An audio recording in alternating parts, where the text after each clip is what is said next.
Hello everyone and welcome to Pod is the Best for UK, another video for your viewing pleasure. Now it's not a black screen, so don't worry.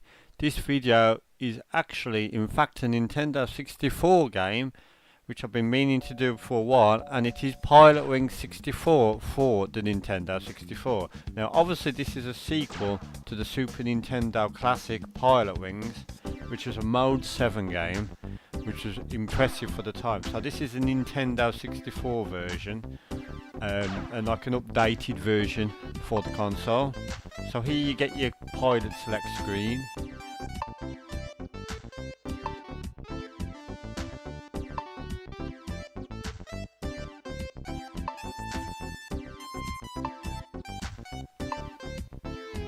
So who am I going to be? I think I'm going to be Goose. So hang glider beginner class. Here we go. Fly through 3 rings, then land on the landing point. So that's my mission briefing. Now as you can see, you are presented right in the action. I'm already flying in this hang glider. Now you can see that the game uses 3D capabilities of the Nintendo 64 games console. Now basically the idea is similar to the original, and you've got to fly through rings on this section anyway. Now, pretty impressive for the day, I have to say. So, quite a simple, straightforward first level. So now, once you've cleared all 3 rings, you've got to try and land in the target. Oh no! Oh shit! Didn't do too well that time, did I? Oh, you fuck! I've still got some points for it though, but it might be worth trying that one again, as I messed up.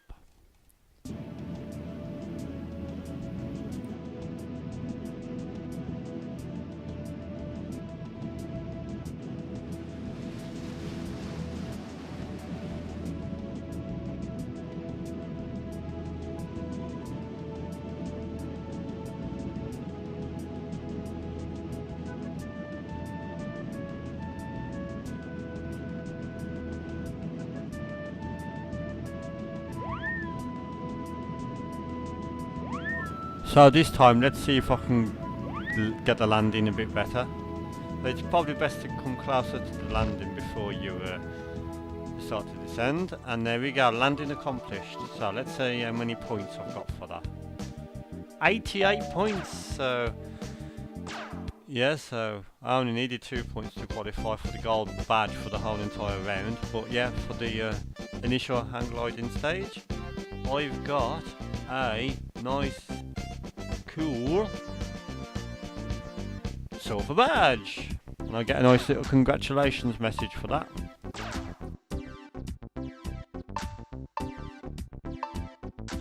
Oh yeah.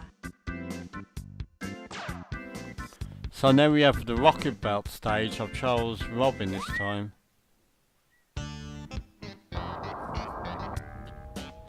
So now you start off on the ground, and you can see the level of detail with the ground decals, like the fairground there, and the tent and everything. So basically, it's just you've got a jetpack now. You can control it forwards and upwards, so you can get like sort of a hovering motion. There is another button as well you can press that does hovering. So I've got to clear this balloon, so I literally ram right into the balloon. And yeah, so you can have an upside view as well, top down view. So the graphics are very nice. On this, on the Walkabout stage, the horizon doesn't go left. The horizon stays at a fixed horizontal point, whereas on certain other stages it tilts like an aeroplane would. Anyway, here's the top down view, so we can land on the target. I've got it on the right on the oh. A bit too high, a bit too fast. Here we go. And look at that brickwork. You can tell there's an attention to detail on the game. So yeah, so I've got a good 90 points for that. So I need 10 points for the perfect score. And at the end of each stage, if you do well enough, you get this nice little cut sequence which tells you what you've got. And for this one, I have got a gold badge. So, on to the next stage, and it's a Gyrocopter now. Now the Gyrocopter is my favourite part of Pilotwings 64 because it's the vehicle with the mouse control, in my opinion. I mean, some will probably argue that the Walkabout's the mouse controllable, but I like this one because it's most like an aeroplane, and you can take off, and you can see that weird wavy effect the Nintendo 64 does when it gets close to textures on that runway there. And yeah, you fly on this one. You're gonna have to fly through the rings again. Now I'm not sure if this is a memory constraint or what, but as you can see, the balls turn into rings as you pass one. Maybe due to the limited texture memory or whatever, the Nintendo 64 it can't show them. But yeah, as you can see, the horizon tilts on this, and the Nintendo 64 was very good at the time of doing a sense of height. Other games such as Banjo-Kazooie 1 had this sort of effect where you could get really high, and yeah, it did 93 MHz or whatever it was. CPU would slow down a bit, but yeah, you did get some acceptable frame rates even at height. Anyway, I'm coming to land the Gyrocopter, and there we go. So that's the first Gyrocopter, very easy. I've got a 79 points accuracy for that one. There's only 1 point to qualify. So, just like before, as you can see, the bronze badge this time.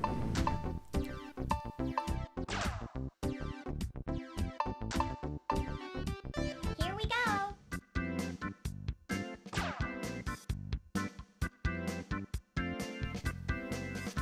So, more Gyrocopter. You can actually flip through missions on that screen, but we're going to go to Gyrocopter again, and let's see what we've got. So, prepare for takeoff, and here we go.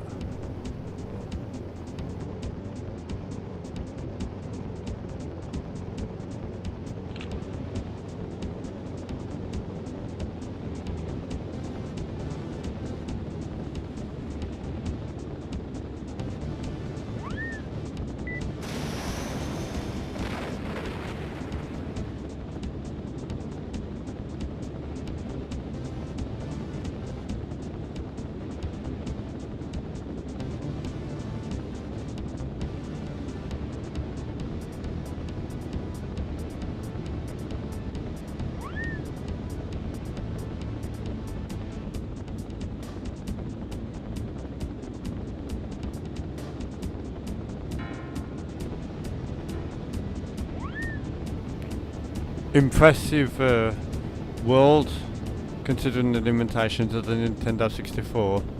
Flying around the it's not quite the size of Grand Theft Auto 5, but yeah, it's quite impressive nevertheless. The map size on these later levels on the game is pretty impressive, and the way you can fly around them is also pretty impressive.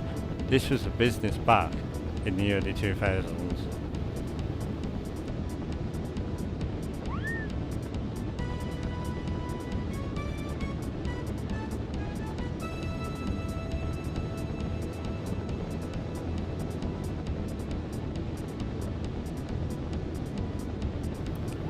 Pilotwings 64 was a great Nintendo 64 game. It's well worth getting if you haven't got it, or if you've definitely never played it, then it's definitely worth buying just to play it. I mean, check out over this horizon, the view. They use fog there, they use low resolution graphics, but can you imagine playing this back in 1999, 2000 year? It was the business. It was really impressive, and it's worth getting for that alone.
So again we are ready for takeoff and we are now taking off. Now this one's slightly different because this one you've got weapons so you can shoot. And you've got to shoot the targets. So if we can find a target.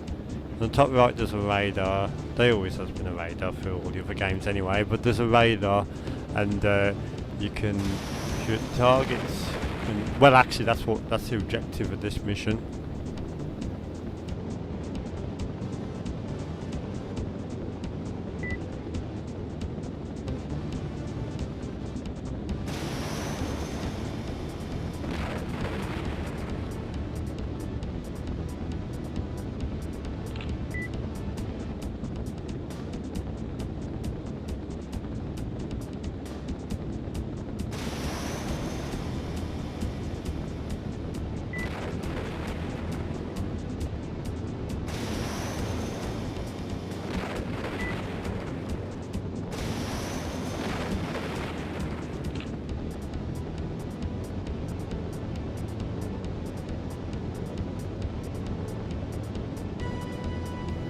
So as you can see, Pilotwings has got a lot of variety, a lot of depth to it.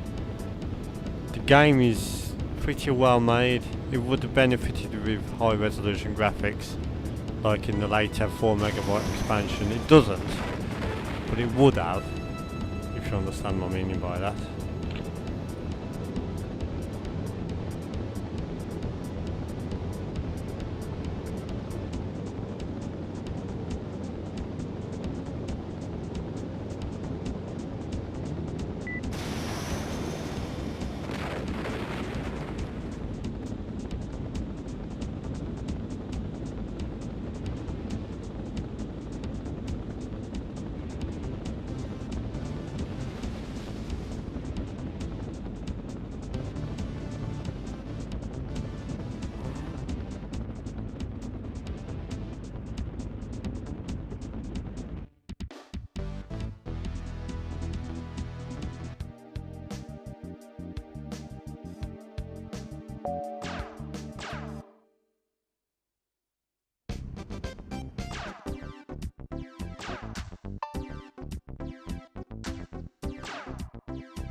So this time we are now in Little States, which I presume is like a mock-up of United States but a littler version. And now we are in a bit of a more evening scene. Now as you can see, the sun is setting, the sky is a nice beautiful orange, and we are back at the same thing, but we have got skyscrapers this time. Now you've got to try and avoid all these skyscrapers, get the rings as usual, and let's try and do this, shall we? The rocket, I think it's windy on this level because it's not exactly easy to control. So we'll try and do this. Watch out for this motorway right here, or bridge or whatever it is. Oh no! Oh you fuck!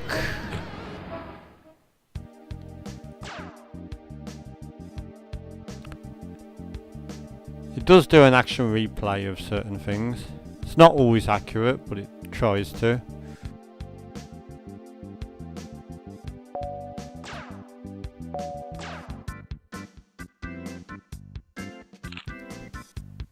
Let's try another test, and we'll see how we go.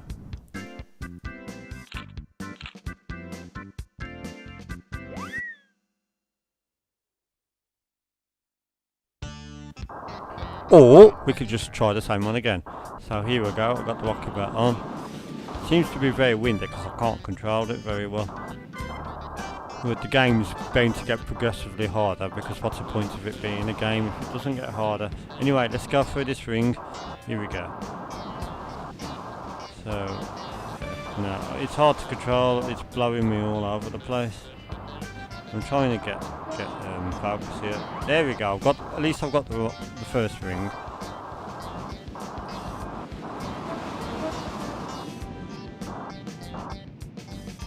Okay, so on this stage there's vertical rings as well, so it might be an idea to go to top-down view. Innovation of the game. You can change the view and everything. It's still the wind's still blowing me about everywhere. See, it's just blown me off course again.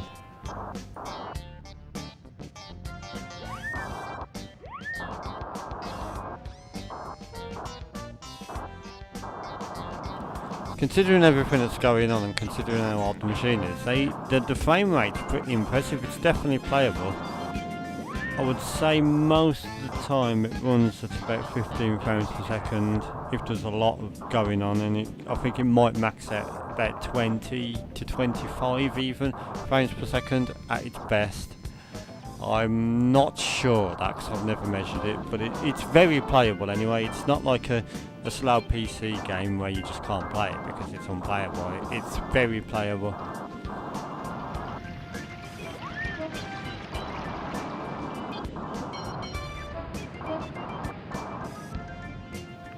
Anyway, that was Pilotwings on a Nintendo 64. I'm going to say highly recommended, and I'm going to give it an 8.5, just short of a 9 out of 10. Goodbye!